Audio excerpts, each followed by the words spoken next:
like frantically do the mute button.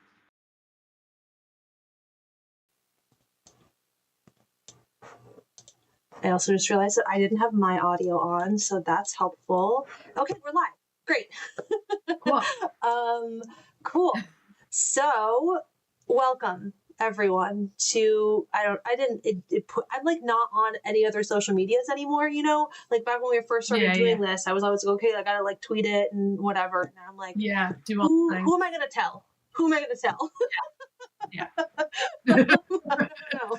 You're here or you're not. Anyway, we're like, oh right, we're gonna tell the people who actually made it, hey, we're doing a live stream right now. I don't know if you knew this, but we're doing it. Yeah. Do you know why you're here? You know, well, just in case you don't know how you got here, hi, I'm Nicole Sweeney. This is my YouTube channel where I post 4 videos a year and otherwise host these live stream discussions with my friend Devoki. Yeah. Hi, I'm Devoki. I do the same. I'm like back. I feel like lately, I mean not lately. The last however many years since I've consistently posted YouTube videos, like every few months I have a phase of like, I think I want to make videos again. Yeah. And I'm like in that phase right now, and I'm like thinking about it all the time, and then like just literally I'm like, I don't know when I'm gonna sit down and do this. Like, sure. I gotta charge my camera battery. I haven't done that in a while. Not that. I gotta find my tripod. That's the hurdle. She can't make videos, everybody. She's got to charge her camera battery. You know, sorry. It was also like, what books am I going to talk about? Like, I'm reading a nonfiction book club, and then hopefully I get 1 or 2. I did finish a book today, though. Like, not just nonfiction book. Like, I also obviously finished this book just like 10 minutes before this. But I also finished listening to I'm Glad My Mother Died by Jeanette McCurdy. Yes. And that was like a relief to finish because it was really good, but it was also like so intense at times. And I was listening on audiobook, and it's just like there are sections that I was like, I don't want to listen to this. This is hard. Like I gotta not for a little while. Yeah, sure. Yeah, but I felt like the last part of it was like also a really like the last like few hours of it I felt really like compelled by, because it's like when she's like processing and like this. Well, we're not into it. I'm just like, I'm invested. I don't know. I feel like there's your video content. This is what I'm doing now. I was like, I can't charge my camera, but what I will do is hijack nonfiction book club and be like, let me talk about books. I mean, to be clear, that is a nonfiction book, so it counts and it qualifies. But separately, I think you can talk about it. I think you can do it. I think I'm like constantly trying to get my close friends to make YouTube. Like that's actually, I just want that's the content I want. So I need you to make that video for me. I want to see that video. I have somebody on the team. You like actually found the one way for me to like make a video, which is to like guilt me into it. I want this video. That's what make it for me. To make me the video. I always joke that one of my producers, Savannah Geary, Your Local Library is their username, and they've been finally like making their own YouTube videos more often lately. And I'm always like, whenever they tell me about them, I'm like, yes, this is like my personal. Thank you for updating my personal YouTube channel. Thank you for updating my subscription feed. Anyway. This is Nonfiction Book Club. This is a good representation of what Nonfiction Book Club is. Welcome, Colby, for joining us. And we're here to talk about Everyone Breaks These Laws, how copyright made the online world by Gerardo Diaz. And it's what it says on the tin. It's about copyright laws. Reading this book made me feel like I was back in AP Gov, though, and like I should make flashcards of court cases. That's how I felt while I was reading this book, was that I wanted to make court case flashcards. You know, like for the... I never took AP Gov, so I can't relate to that. But like the thing it made me think about is like, at one point when I was like done with grad school, I was like, maybe I should have done law school instead. Maybe that would have been fun. And now I'm like, nope, glad I didn't do that. I would have been terrible at that. Like I am not cut out. This was one of those things where I was like, man, maybe I should have done law school, because it's just you just got to know all the other, it's like well, this case they said this, and this one they said, like, I don't know. It's very, right. Yeah. all this shit is made up, you guys. Yeah, that's the main takeaway. You notice? No one knows what they're doing. No one knows what we're doing. We are just making it up over and over again. Yeah. And that's what copyright law is. Thank you for coming to our live stream. Anyway, this book is this book is mostly a series of court cases. It's like there's other stuff going on there, but it's like it's a series of court cases. That's like the key structure of the book. It's like around key court decisions that have shaped copyright law. Yes. How different court decisions have shaped copyright law, mostly focusing on the internet, and how like the structure of the internet is in many ways very dependent on that. And he does a really good job, I think, of building that argument, of building where like it starts with just these are sort of the copyright, some sort of foundational copyright cases, like where the state of copyright in the early days of the internet, like here are the things that people were arguing over. But I think like this subhead here of like how copyrights made the online world, like that is actually like where we get to in the end. The final couple cases are like about image search functionality. Like search functionality is it a violation of someone's copyright to have little thumbnails? And like it is true that if some of those cases had gone a different way, the internet itself looks different. If the answer to that question had been it's actually a violation of their copyright. Yeah. So it is like wild to like go through this book and see my like opinion / like knee-jerk reaction to like any question of what a copyright should be, like shift based on like what the context is. And like because like when you hear the original like court case that made like exactly like image search in particular, like that made that basically possible, like the original context is like a photographer who's like, hey, like you shouldn't be able to print like have thumbnails of my work on your site. And like on a surface level I'm like, I kind of agree.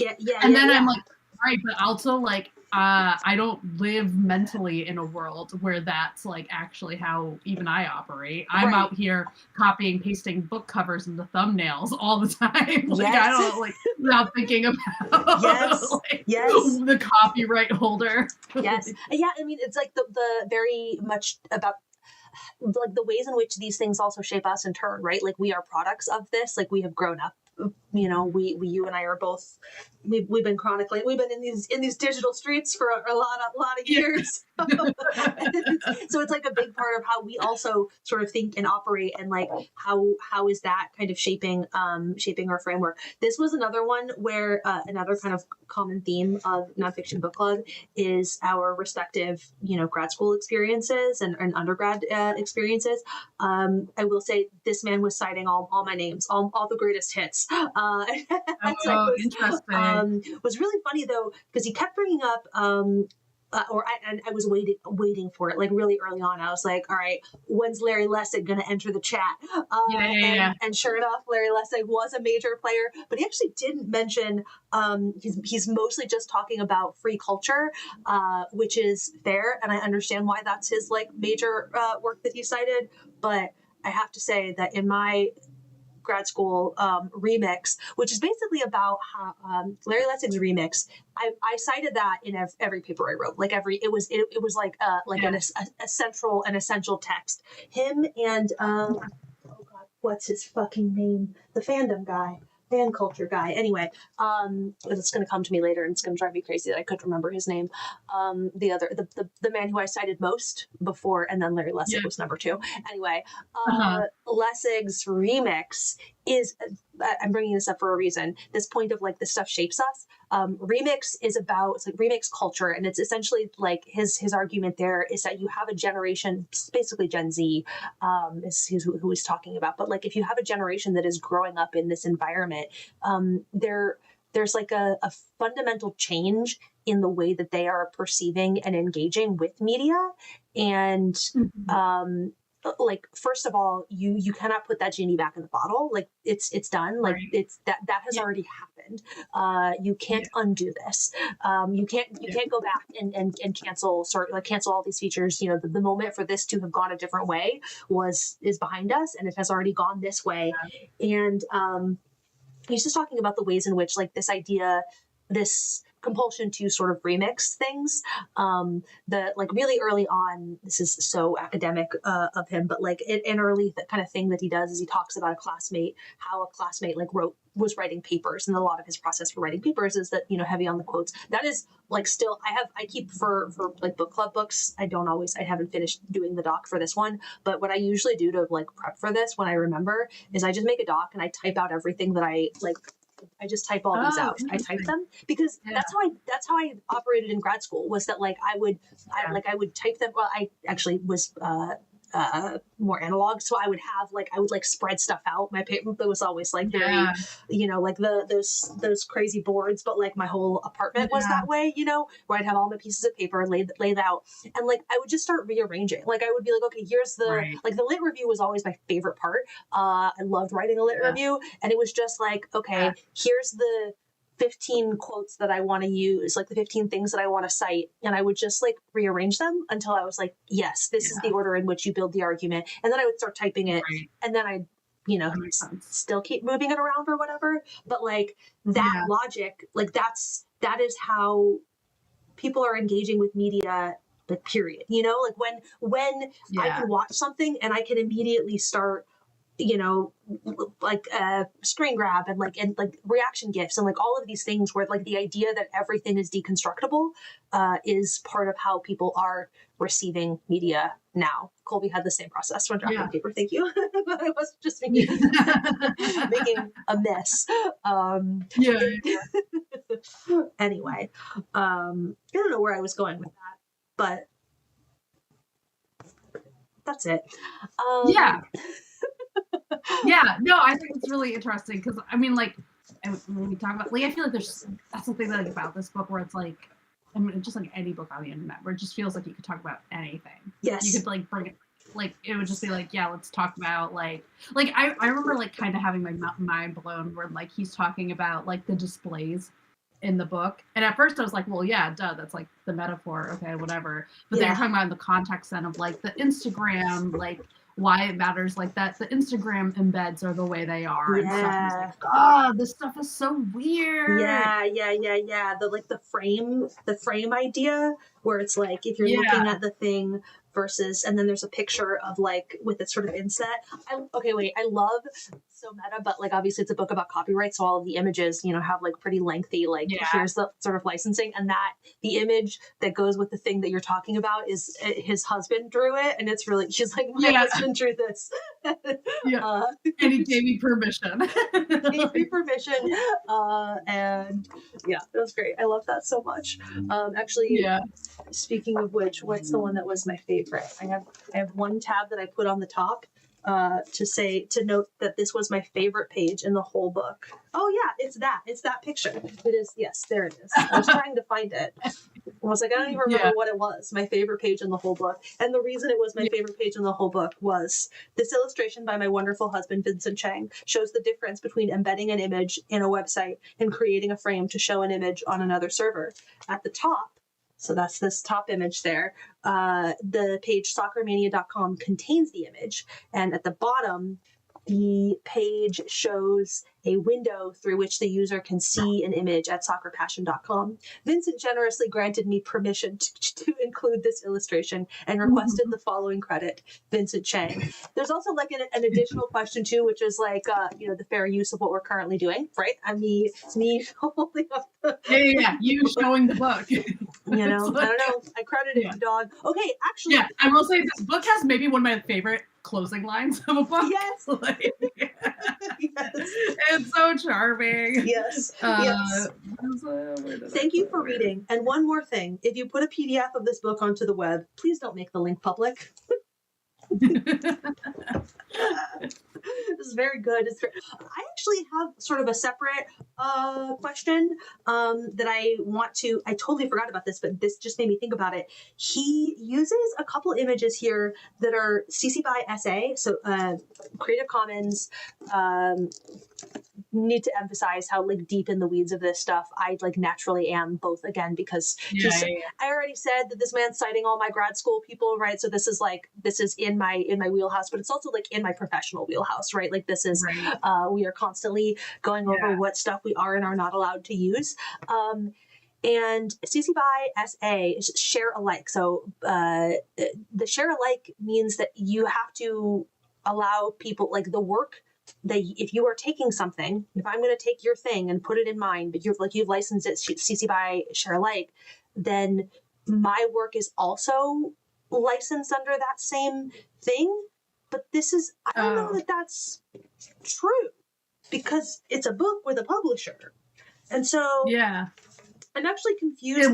Does Yale University is Yale University Press okay with this being a share alike? So it's not like the whole work. So you're saying like under that the whole work is that way, or would it just be like the specific part that uses my understanding has been that under that the whole work is that way, but that this is the question mark piece of it, and that's how we treat it. So we don't use CC by SA is not a license we will use. Like we disregard those images because our understanding is we don't, because no, you cannot take our YouTube video. You cannot we're not going to make our whole freaking SciShow video available to be stolen just because we wanted to use one image. But so now I'm like very confused by the terms of CC by SA. That's like such a small in the grand scheme of this. I just got really hung up on it when I saw that one of the images was used under that license. And I don't know. I would like a copyright lawyer to enter the chat and tell me.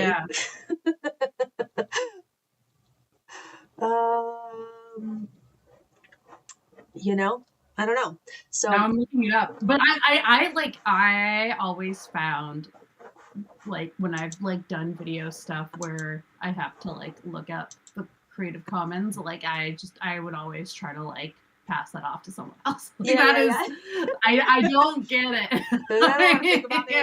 Yeah, I mean, there's also especially because it's like the thing that stresses me out the most, which is following rules. Like I'm so stressed that I'm gonna break the rule and then like get in trouble. I just don't have that capacity. Yes. That's so fair. And like get accidentally in trouble. And that's nobody wants to get accidentally in trouble. Let's see. What are the other, this is like so scattered, so all over the place. Because I just have so many thoughts about this. LOL. Almost every time I talk about the internet, I end up saying something about pornography. I will say in general, he's got, it's like, there's a lot of like personality in the way that he wrote this book, which I really appreciated. I feel like I didn't make that clear, the setup of it's a bunch of court cases. It sounds drier than it actually is. There's actually a bit, oh gosh, now I don't remember what section it was, but later in the book where he gets really like, I forget now I don't remember what it was, but there was a bit where I was like, he's really getting into how unfair he feels like this is. He's like, it's like it's the end of one of the chapters that I truly feels like it's a page and a half of him being like, this isn't fair. Which, sometimes it's not fair. And that's true, I guess. Yep. Yeah, I will say, so overall, like, I enjoyed this book, but I also kind of struggled with it. And I don't know if it's because of the law stuff, but I felt like I kind of struggled with the writing a little bit because I felt like sometimes things were introduced and not properly like wrapped up, or like it felt like sometimes details would be introduced that actually felt really important, but then like didn't have a lot of time dedicated to them. Like there just kept being these little moments where I was like, wait, I don't quite understand what this means, or like I need a little bit more. And then like there would also be dwelling on things that didn't seem quite as important, like what it actually very much felt like. And I made it make sense. It felt a lot, and I say this as someone who grew up in an academic family, and so I have hung out with too many professors. Yes. Like, it felt like a professor at a dinner table. Yeah, like, it yeah, felt very like, I'm going to tell you about like all of these things that I think are really interesting. And because I like think they're interesting, I have to also make sure that I include all of these other details and side details that like, you know, they are important in some way. They might not necessarily be essential, but like I know the importance in my head, and so I need to bring it up, but not necessarily make it clear what those connections are. Yeah. And so I just kind of kept like struggling with the book, which was a bummer because I also really like what it is at its core. Yes. Yeah, that makes sense. Yes. That's really interesting. Do you have, it's fine if you don't, but do you have any examples of things where you felt like he didn't spend enough time on? Yeah, probably. I didn't write it down until towards the end that this was like it was like towards the end of the book that I like finally felt like I could articulate. You're like, here it is. You're doing the thing. While you're looking it up, Colby also pointed out in the chat, he's like, I agree with Taboki, felt that the organization could have been improved or edited more. Colby's big flag was that there were too many mentions of an idea followed up with, in parentheses, we'll discuss this in X chapter. Yeah. And that like broke the argument up a lot, which is true. That I would agree with completely. Yeah. I like completely agree with that. Which again also feels very, it's so funny. Like it feels hearing this, like this is not a reaction that I had, but again, it makes sense hearing you describe it where I'm like, oh, because this is like a book I would have like read in class, like read for school. Yeah. Yeah, like for me as someone who doesn't know as much about this world, there was like a lot of stuff. Like there was one point, and it was towards the end where he writes something about like there's this moment of like, and then the court case went to a summary judgment. Yeah. That sounds important. Right, I have no idea what that means. Yes. Like, what is the significance of that? It's not even just this thing of like of like the content. So like that's the higher level thing. It's just like there's like places where it's like I don't know that you gave the general audience enough context for all of the things you're talking about. I also think that there's another piece of this where that is just like there's like a lot of what you're describing are very like, you know, yes, professor at a dinner table, like kind of academic conventions in ways that are not, I don't know, it's it make a thing kind of inaccessible.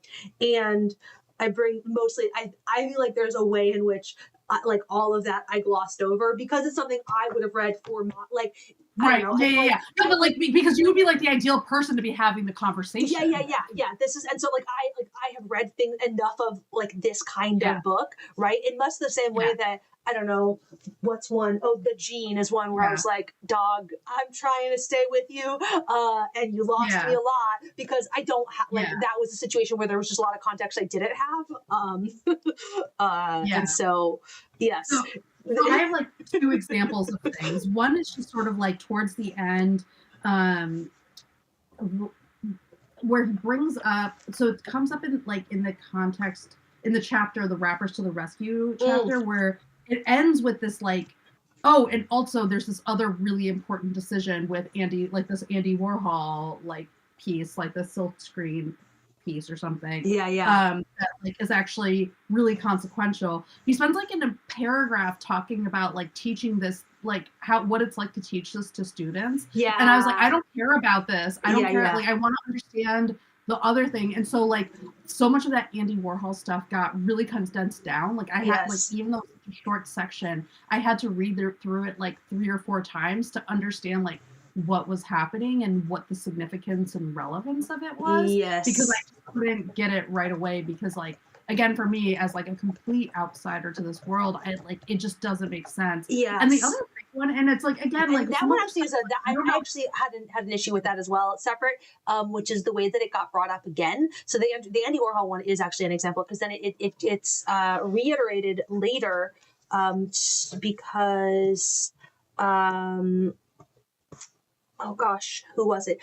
Another Supreme Court justice is basically like, they were wrong and this should have been transformative. But like there's no, but not, it's not in context. There's no, it's just like the, and I understand, I do understand what he was trying to do there, but I also feel like in terms of in the space of this book that needed more, and especially given like, to your point, how little time was spent on it. in sort of the sort of initial setup to sort of come back around to it in that way is like, I don't think you're done talking about this. Yeah. So like the other big example for me was the chapter that for me was like the coolest one or the most fascinating one. Called Cracking the Code, which is about like these scientists who had basically like so the RIAA I think was like trying to like or like the record companies are basically trying to like create this new format that was going to be like protecting audio and like make sure it can only be transferred with like permission of the copyright owner. And the guy who created it like created a very public challenge to like would set rules, but for people to like figure out how to violate it, just so like you can figure out if there are actually any problems with it. And so these academic scientists like worked on basically finding ways to go against it, but also because of what they were doing, because they're academic scientists, they were planning to publish it. There was like a whole kerfuffle of like maybe they were going to face legal issues if they did that. Conferences were afraid to to have them present on this work. So there were a lot of questions around it. Like this for me obviously like is total catnip. Like I gotta like understand. And so I found it so fascinating. And then towards the end of the chapter, like I never fully understood what the actual outcome was. Partly maybe because it was kind of anticlimactic. I think it was just sort of ended with like the RIAA saying like they weren't planning to sue, but like it really still wasn't clear to me what happened with the science. And then like there's this whole sidebar about like how there are multiple types of scientific method, and like I'm like down for that discussion, but it actually really didn't like lend itself to this context that much. Like it didn't really like play a role in the story. It was just like his own particular nitpick with like the way that it was being framed, and like you can like point that out, but like it didn't need this much of a paragraph. So it's just like that weird balance issue of like I don't need as much time spent on that. Like you can find a way to condense that paragraph on how there are multiple scientific methods like down into like a sentence and give me a better understanding of the outcome, because then it like the outcome that it's actually getting into is like a hacker who was like arrested or like getting like in trouble because of like Adobe software stuff that the Russian guy. So it's just like the way that it like abruptly shifted. I'd actually expected that we were going back to the scientists at the end, and then we didn't, and so I was like very confused about just like what happened. Okay, but one of my favorite anecdotes was with the Russian guy and Adobe. So there's this Russian hacker. And to be clear, the Russian guy stuff should also have been totally been included. So let's see, this is page 104. Adobe's actions caused Elcomsoft, who like published his stuff, to go on the offensive. In early July, it published a scathing critique of Adobe's security protocols. Quote, "Now it's time for the brutal truth on Adobe's ebook protection. We claim that any ebook protection based on the Adobe PDF format, as the Adobe ebook reader is absolutely insecure due to the nature of this format and encryption system developed by Adobe." And I don't know, like, we're just like, basically because I should back up. The issue here was that like, these people were pointing out how easy it was to like crack protected PDFs, and Adobe was going after them, basically saying you can't do that. You can't tell people how easy it was, and they were like, we can't. And then they doubled down, and I thought that was beautiful. I did have another, what is this? I was like, anytime I see like a lot of words, I'm like, what did I have a lot of words about? In hindsight, Lessig's stern warning was proved to be more apocalyptic than reality. Oh, this made me mad. This is frustratingly reductive because the future was being written, and it was being written in part by people like Lessig advocating against it. Because this is when he's published The Future of Ideas, and it's basically about. This is before we pivot. This is at the end of the. You're right that like there's like a hard shift between the scientists and the research, and then into the Russian guy and Adobe. And I think probably those things could have been better broken up. But when we're still on the RIAA had this CSS. It's called CSS. The abbreviation is CSS, which I keep wanting to call cascading style sheets, which is what that means in web speak, but it's something else. It's like the encryption tool. And anyway, so it's like while we're dealing with like hackers' attempts to de-encrypt all of whatever, the industry is doing its best to lock people out, and hackers are like, you can't keep us out. Anyway, and they're using copyright laws in ways that are kind of shitty and weird. And that's Larry Lessig's is like, any system that threatens its control will be threatened with an army of Hollywood lawyers. And then this guy is like, yeah, that's more apocalyptic than reality. And I was like, but like the whole thesis of, and especially now that I've read the book, like the whole thesis is that we're writing, like we are still writing this. And like he demonstrates in the book the ways that the thing, you know, especially at the end where he's talking about like the ways in which first the establishment of the concept of a work being transformative, and then like the negotiation of like how important is that, like and actually like for a minute there was a period of years where being transformative was the only thing, like that was the peak, that was the most important thing in the conversation. And then the pendulum sort of started to swing where people were like, well, I don't know, is it the most important thing? Like here's all these other factors. And so I don't know, it's like weird, it's like irritatingly dismissive to me. It's like a single line that I'm quibbling like, honestly, with, like, my issue was with the book was that I felt like there were like quite a few moments like that where there is like an analytical comment being made, but actually no analysis. Like, and so I don't like, for me, I don't really know what to make of that statement because I don't know what that like he hasn't like really grappled with it in either direction. Like, I don't know if I agree or disagree because I'm like, well, I don't know what the state of that is. And so like that's where I just felt like some things were glossed over that needed to be explained more, and then there were things that were explained that could have been glossed over. Yes, I agree completely. Yeah, but with that said, like I do think that one of the things I really liked about this book that like was really helpful for me that I hadn't thought about, even though like in retrospect it feels so much more obvious, is the use of copyright as a censorship tool. Like particularly, I mean, like that came up in a sense with that with the Adobe stuff, because that's like obviously using copyright as a way to like prevent people publishing. But the early it's like kind of how it starts really there with the Scientology stuff. Like it's like censorship, kind of like that's a framing device that he's using from Go. Is that like, hey, copyright can actually also be a tool for censorship, and he's kind of circles back to that repeatedly throughout the book. Which is like, I just like really appreciated that because again, like I think it's something that I think I could have thought of, like eventually I might have gotten there eventually on my own, but it's like a really, really important part of like the specific story here in terms of like laying out all of the different tensions here where like, on the one hand, like as a person who makes things on the internet, I feel like I'm predisposed to be like, I should be able to own as much of my IP as I possibly can. Like, I don't know what that means, but that's what I believe. But I want it. It's mine.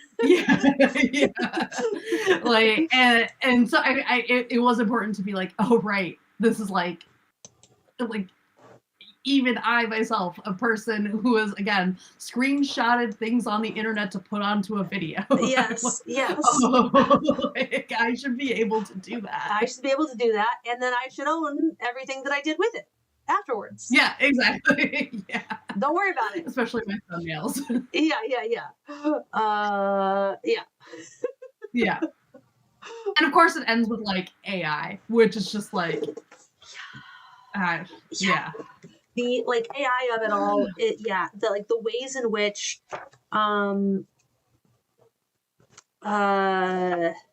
gosh, where was I gonna go with this? The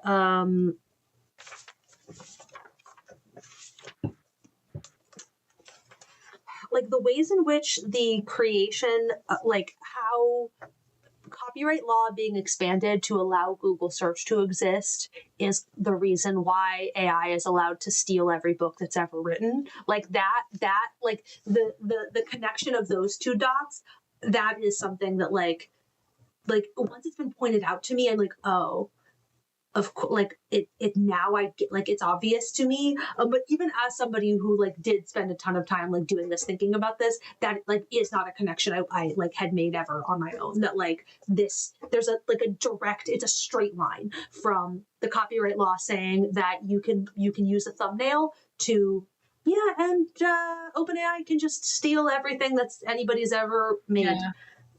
Like I don't know. Yeah. And like, what do you do with that? Because again, like to the question of like, I can look at that second thing and say that I think that is like wrong and inappropriate. But I also don't want to give up the first thing, you know? Also like, I would defend I'm with the courts on the first thing. Right. So like, how do you, that is a tension that you have to navigate, and I don't know.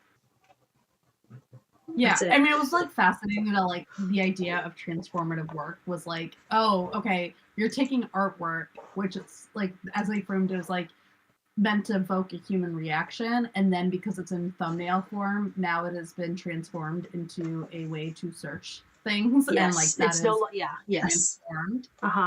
Which like feels like there's gotta be a way to be like, okay, well, AI has now decided once again to use it to evoke a human emotion. Like, I don't know. I'm not a lawyer. Sure. That's the real reason this made me think I needed to go to law school, so I could, Yeah. I really loved the mentions of like the, you know, tale as old as time, but like I don't see this nearly as much, but you know, back in a different era of the internet, when you would see all of the no copyright infringement intended, that was really one of my favorites.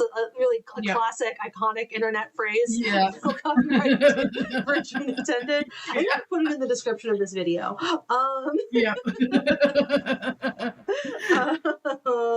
Just for I wonder if at some point it's like, it's not even that people realize that doesn't do anything. It's more just like copyright fully intended. Like, I just don't care. Full send on the copyright, actually. That's what I'm doing. Full offense, baby. I had written, what is this? There's some Ariba Express's document. Oh, they're one of it as part of the with the photographer, that court case, they had a page that was like, disclaimer, under no circumstances shall Ariba Soft Corporation or any other party involved in or connected to this website's content be liable to you or any other person for any direct, indirect, special, incidental, or consequential damages arising from your access or use of this website. And I just put in the margin, like, this is no copyright infringement intended. Like, this is just a corporate, this is a lawyer's version of no copyright infringement intended. Colby's addition to our AI existential conversation, I think one of the biggest differences is that the AI stealing is used to remix and create new works, but Google images are just copied one-to-one. Right? Because they're not, but I don't know, because the Google images are transformative, right? So like, the Google images are one-to-one. I don't know. Maybe that being part of like your point that, because part of the argument for the search engine thumbnails being transformative is that they have transformed it into a technology. The argument here is they've transformed it into a technology, and it's no longer, it's not art. Art is trying to evoke an emotion. These image searches are not trying to evoke an emotion. They are a technology. And the argument in favor of the AI is that this is also a technology, is that just like in Google search, this is a technology. And so then the counter argument here is it's not, though, because it's transforming it to evoke an emotion. And the question is like, where's the line on that? Like, like what's the level of transformation? I don't know. Yeah. It's so fascinating too to have like the defining of things as a technology in that way. Like, there's something really interesting to me about that. I mean, again, not a legal scholar, but it's just like, there's just something there that was like really interesting to be like, yeah, you can have the same exact thing and in a different context, it is no longer that thing. Yeah. Like it is no longer. That's like, yes. The art is a thing, and the image of the art is not the thing because it is now a technology. And right.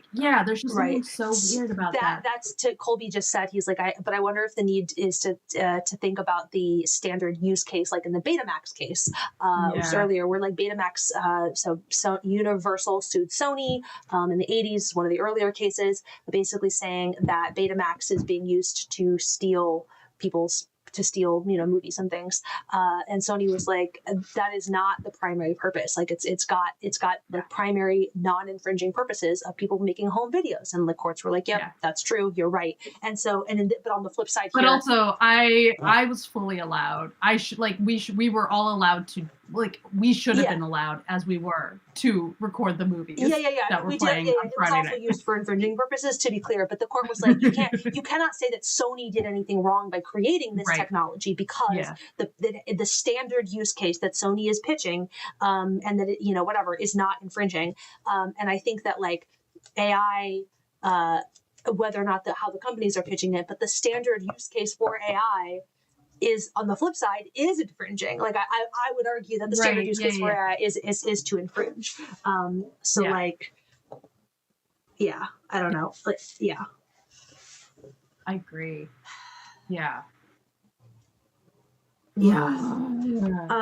Speaking of this, so we're actually talking now about the Googleization of copyright, basically, is what we're talking about. And I mentioned that this was, would have been a book that I read.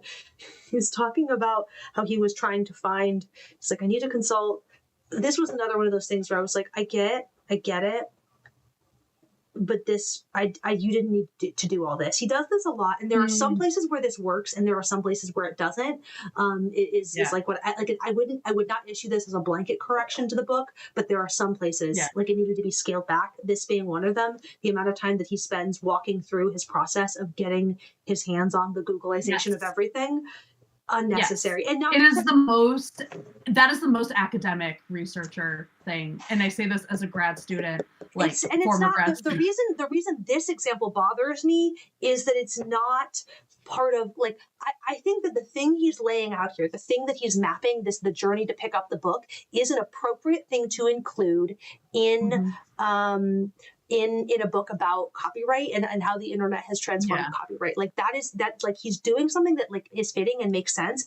It doesn't fit as the introduction to the chapter about the Googleization of copyright. Like that's not what this is. Like this goes, I don't know, I'd have to look at the table of contents to try to figure out where that kind of structure goes. But like the thing he's setting up, like I do think that an example where he talks about his students that's like useful is when he's talking about how his students, his like content ID, where he's the assignment he gives his students to break content ID.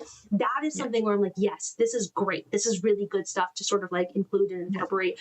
Actually, one of the researchers who I used a lot because I spent a lot of time talking about YouTube, who talked about context collapse, used an example of one of his students in her, like he gave them like a vlogging exercises, like early days of YouTube. These are undergrads having to like do research about YouTube, and she like part of how he introduces context collapse is like with this, either a clip if it's a video, or he describes it in writing and includes a picture, but of her holding up a mirror to the camera to be like, I'm talking to you, but I'm not like I'm talking to this mirror, whatever. I'm using that. And it's like that's a situation where you pull that stuff in, because like that's doing something that's so much more useful than like the anecdote is really useful, like that.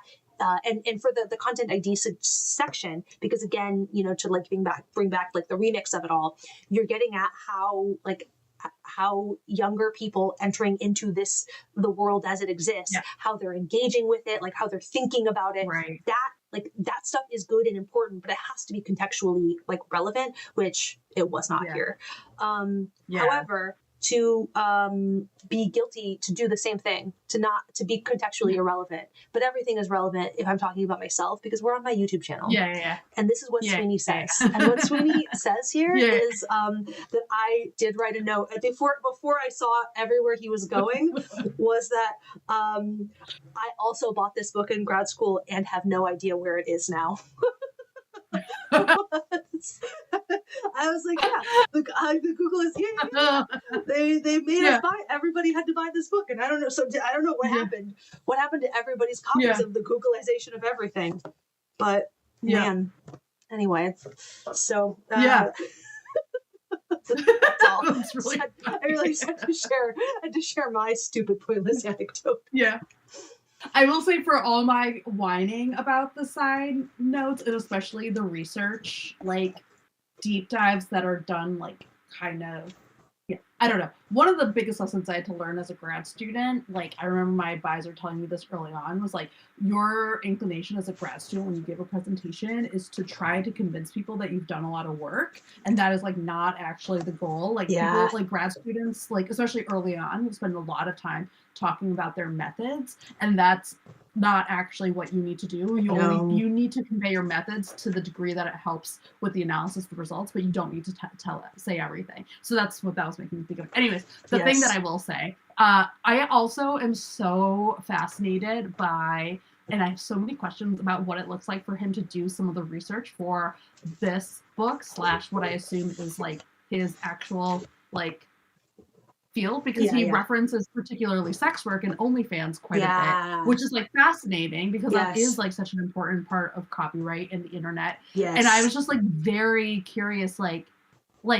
can he just do that in his office? Like, is that like or like what do academic researchers, because presumably there are, like, researchers studying, like, OnlyFans and stuff, and I just, like, am so curious what, like, the policies and stuff around that look like. What are like, the institutional policies for that? Yes. So if you know, if anyone's watching this and you happen to know, like, please tell me, because I'm so intrigued. This is not an answer to your question. It is instead another personal anecdote. But from a place that had no policies, we had no HR, we had no anything. When I first started my job, for my first, like, 3 or 4 years at Complexly, I shared an office with Nick Jenkins, and I was working on Crash Course, and he was also working on Crash Course, but he was also working at the beginning on Sexplanations. And and Lindsay Doe would just, like, come into the office and, like, they would just, like, watch video, like, proofs and, like, discuss them and whatever, like, no headphones, just, like, play. So I just all the time was just in my office listening to like, very sexually explicit content at my educational media job. And I'm sure Nick's computer Nick's search history looked insane as he had to find images for stuff on Sexplanations. Can I tell you about my recent Hank work trauma? Please. Speaking of. So I, one of the things so for people who don't know, I'm editorial assistant for Hank Green, which, like, is pretty fun, except for the time recently when I had to fact check Ask Hank Anything, which involved Googling prolapsed dog butts and, like, or just, like, prolapsed animal butts. Like, it was deeply unpleasant, and also the worst part is, like, it did not give me more clarity on, like, the thing that I needed to know. So I had to keep looking for so long because there was, like, no immediately obvious answer to the thing that I wanted to know. It was bad. You're just searching prolapsed dog butts for no good reason. Oh man, that's brutal. Let's see. Colby is attempting to answer. I knew professors in university that actively studied porn. At least in the philosophy department, there weren't really any policies around the porn except to wear headphones and not to watch it in the public areas of libraries. Sure. Okay, that makes sense. Sure. And then let's see.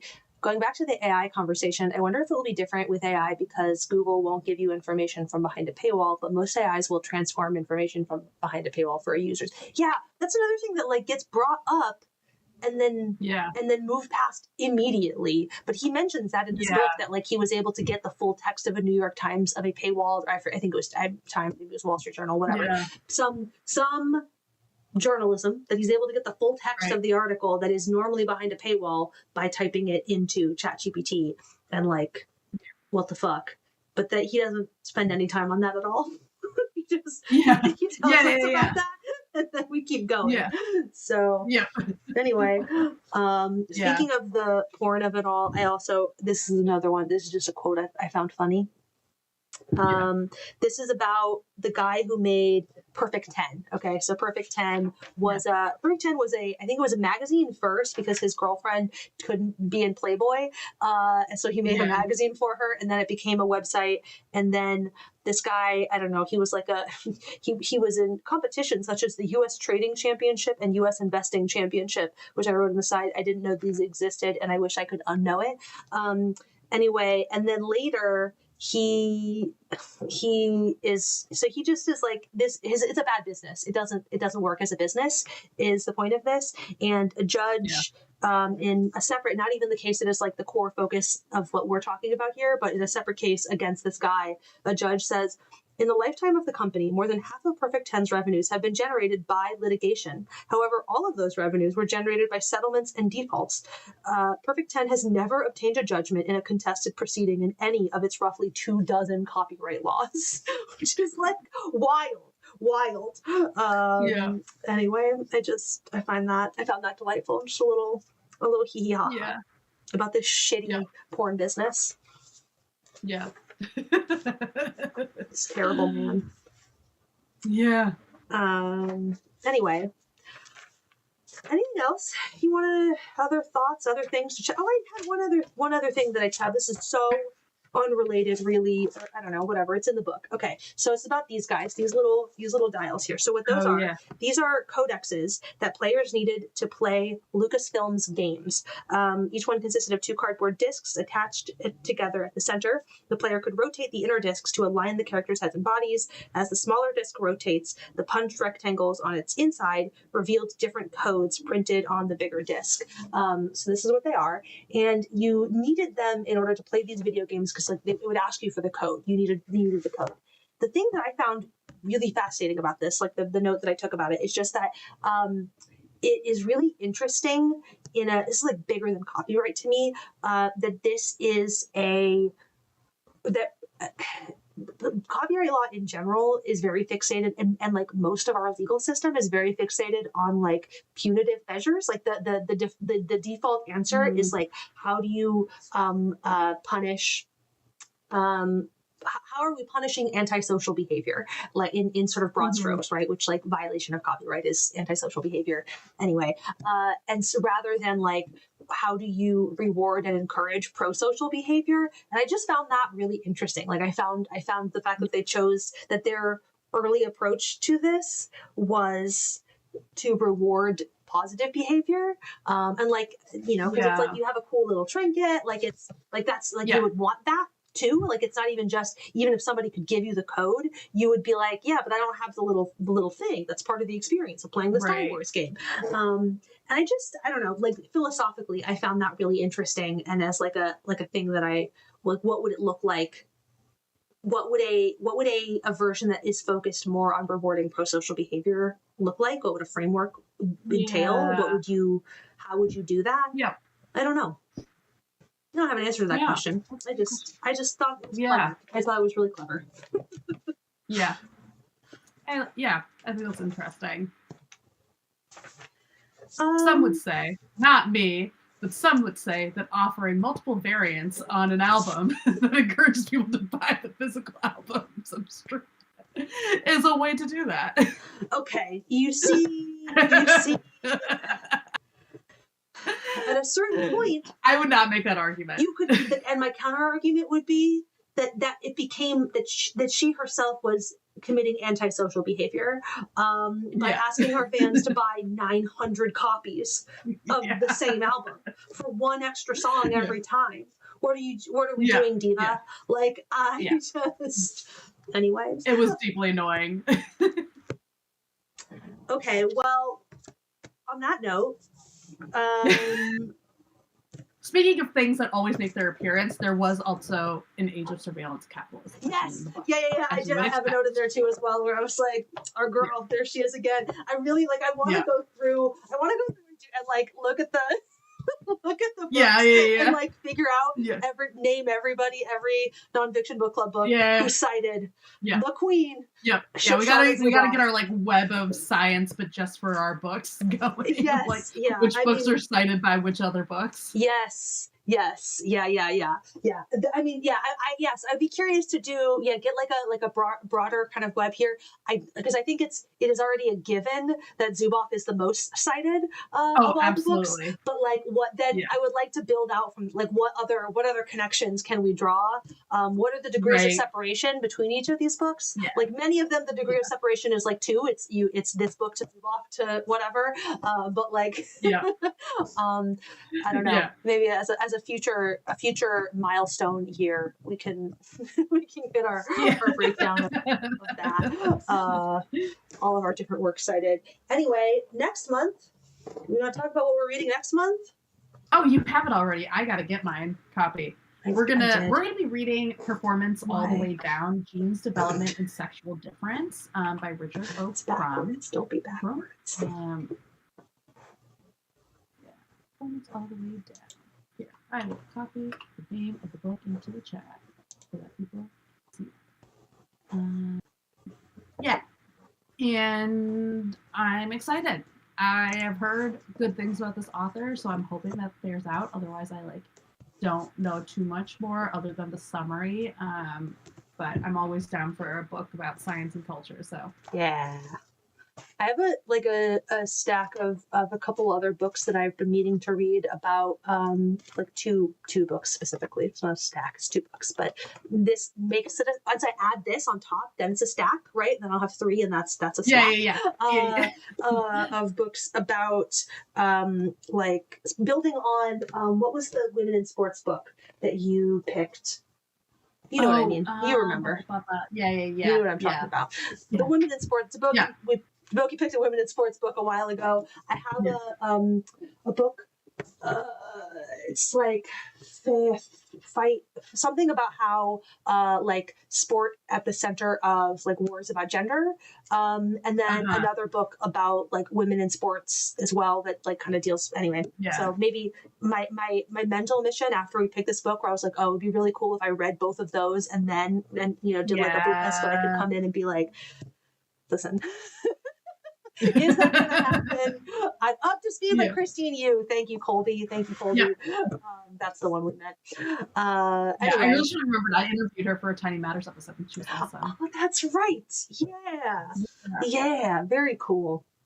Okay, well, go listen to, in the meantime, go listen to Tiny Matters and the episode where Devoki interviews Christine Yu while we're waiting for next nonfiction book club, which will be at a date and at a time on Devoki's channel. We'll email we'll figure it out. Yeah, we'll email you and we'll put it on Discord and we'll put it on YouTube, and that's how you'll know. Yeah. Okay.